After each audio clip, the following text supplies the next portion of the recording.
Welcome to another episode of Here's Hope. I say those words almost gingerly today. Who has hope to offer in times like these? And yet, I do have hope. And even recording this video is going to be an expression of the hope that I have for the season that we live in. This week, we as pastors have been asked to speak out a little more on where we as a church are going in regards to the current state of the world and the culture that we are seeing playing out around us right now, especially in regards to racism and white privilege. These are such good questions, and we always appreciate when people reach out and ask good questions. Sometimes the most challenging part is really giving a good answer. To be a pastor is a great privilege and a responsibility, especially in times like these. I'm not always quick to speak out when I feel like I have more to learn than I have to offer, and this is one of those situations. I am probably not going to preach a sermon on this anytime soon, and I do sincerely apologize to those who are disappointed by that. I think it is important to acknowledge when we're not qualified to speak on something, to be humble, and to be a good learner.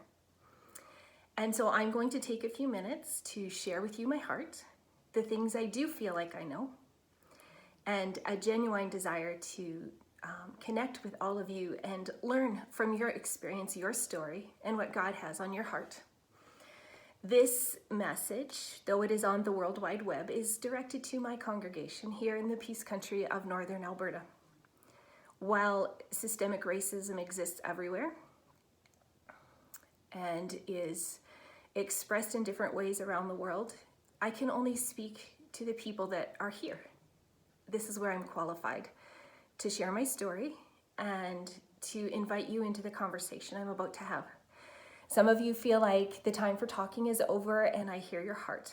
I know and love people who share that sentiment in a really strong way. So I offer you this conversation as a gift, as what I have to give.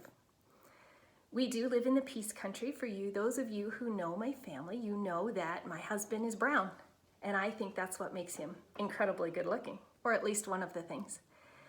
I have experienced people saying shocking things to me about being married to a brown person. It always leaves me really, really confused. And so our children are also of mixed race. They have experienced racism here in Beaver Lodge. They have had people use unspeakable names as labels for them. They have had fathers tell their daughters not to hang out with them because of their color and their racial background. They've also been told by colored people that they're not brown enough to qualify.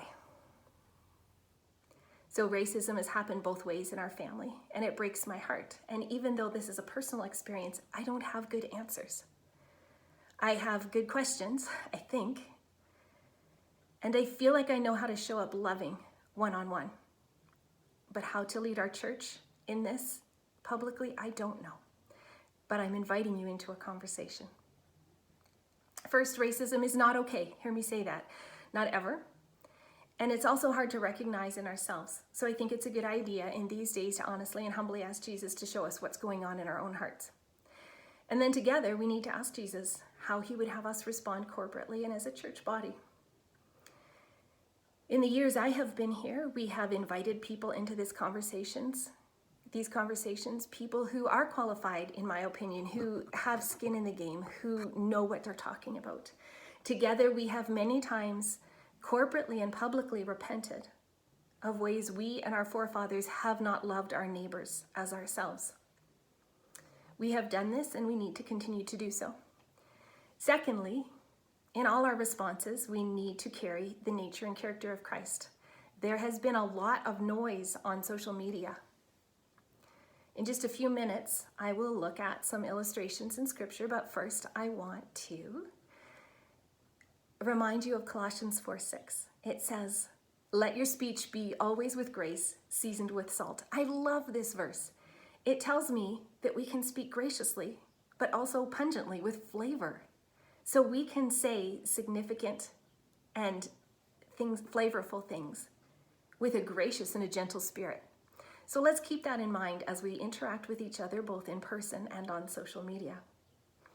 As a pastor, I recognize I have a unique call and gifts that are to function in partnership with others and their different gifts. When we work together as a body, it's powerful.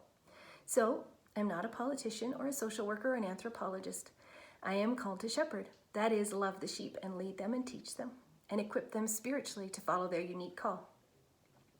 A significant part of the pastoral calling is to know Scripture and bring the teaching of Jesus into the cultural conversation. I look to these specialties now with humility and know that I still have much to learn. One biblical story that has been brought up in the media quite a lot this last week is a picture of Jesus turning over the tables in the temple.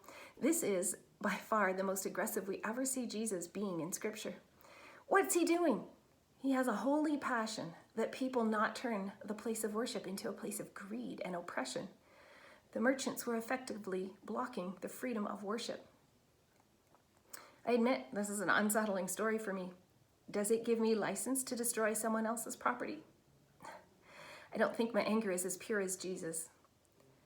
He wasn't randomly destroying property either. It was the property that belonged to those whose sin he was addressing. I'll just let you to keep on rumble with those thoughts, but those are some of my thoughts on that passage. If we don't think we should resort to violence, what on earth should we do?